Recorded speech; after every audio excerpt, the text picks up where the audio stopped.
La Guyane, Rémy-Armanjoli, 24 000 habitants. La parole est à Monsieur le maire Jean Ganty. Juste derrière vous, Monsieur le Président. Bonjour, Monsieur le Président. Bonjour, Mesdames et Messieurs les ministres, Mesdames et Messieurs les parlementaires, Mesdames et Messieurs les présidents de collectivités territoriales et des régions et départements, chers collègues maires des Outre-mer, Mesdames, Messieurs.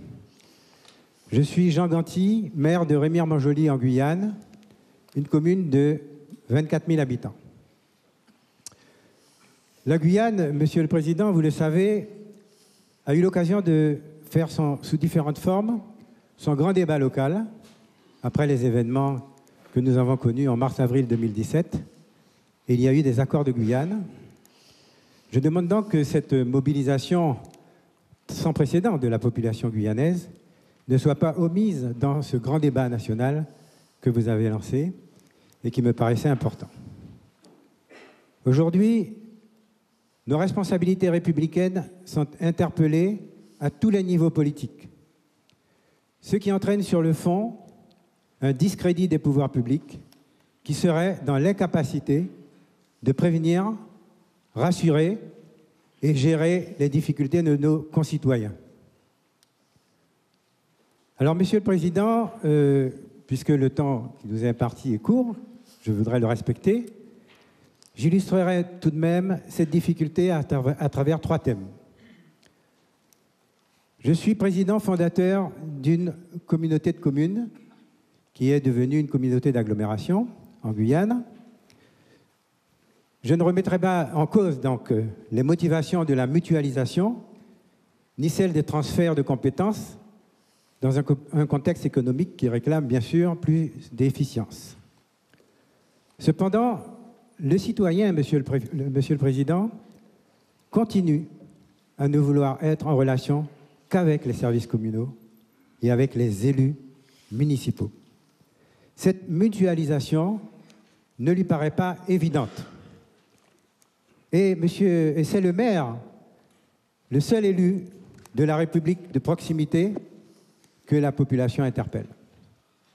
Alors, Monsieur le Président, il me semble donc nécessaire de reconditionner, de reconsidérer le fonctionnement du service public et de donner plus de crédit, fonctionnel bien sûr, aux élus locaux de proximité et à leur administration.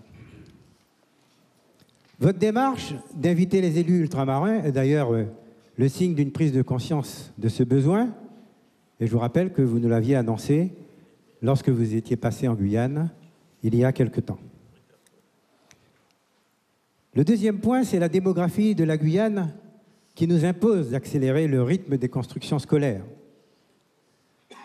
Alors, Monsieur le Président, j'appelle sincèrement de mes vœux la contractualisation d'un cadre de financement pour l'accompagnement partenarial pour la construction de ces établissements. Parce que beaucoup de communes, malheureusement, n'ont pas la possibilité d'émerger simplement à 20%. On leur demande beaucoup plus, dont ma commune d'ailleurs. Et ce cadre de financement devrait évoluer, c'est la proposition que je fais, vers une pluriannualité, afin de garantir le fait que nous ne puissions pas perdre les crédits en engagement et de pouvoir adapter le rythme des opérations en s'affranchissant lorsque c'est nécessaire du carcan de l'annualité budgétaire. Par ailleurs, et ça concerne beaucoup la Guyane, compte tenu de l'obligation pour le maire de scolariser tous les enfants de son territoire, et vous avez demandé à ce que tous les enfants soient scolarisés à partir de 3 ans, et c'est ce que nous faisons déjà depuis très longtemps.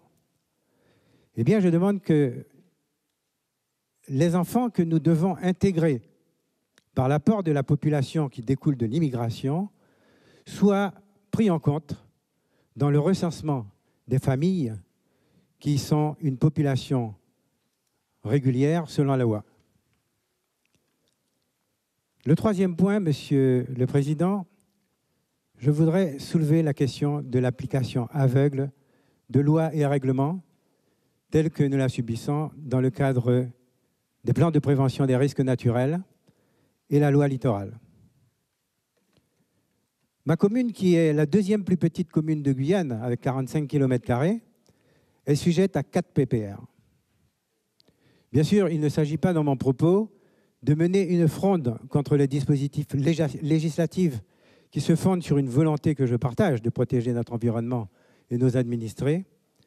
Cependant, il me paraît indispensable de trouver des dispositifs qui nous permettent d'éviter les conséquences de ces mesures conservatoires qui vont en fait à l'inverse de ces nobles intentions environnementales qui les motivent.